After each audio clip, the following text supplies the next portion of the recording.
Se devo far trasparire quello che io ho provato quel giorno, già se c'è qualche giovane che ci ascolta, sono veramente felice perché vuol dire che c'è interesse, ma soprattutto gli direi la politica non è elitaria, la politica è anche giovanile, la politica si vede ogni giorno e Forza Italia ha fatto vedere che c'è forte interesse, ha fatto vedere i giovani, ci siamo ritrovati, amici che magari avevo dalla Sardegna, da Milano, da Napoli, ci siamo rivisti per parlare, avendo un qualcosa in comune, parlando ovviamente come va nel tuo comune, come va nel tuo, come sta andando, sei pronto per le elezioni.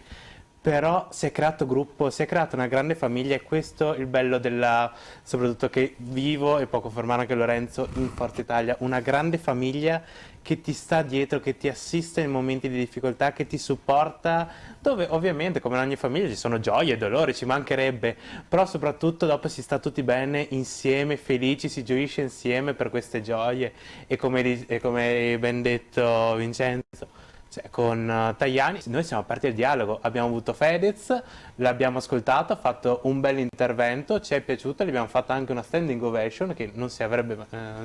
mai aspettato e noi siamo aperti al dialogo perché questo è soprattutto Forza Italia, noi siamo aperti al dialogo, a dialogare anche con chi la pensa diversamente perché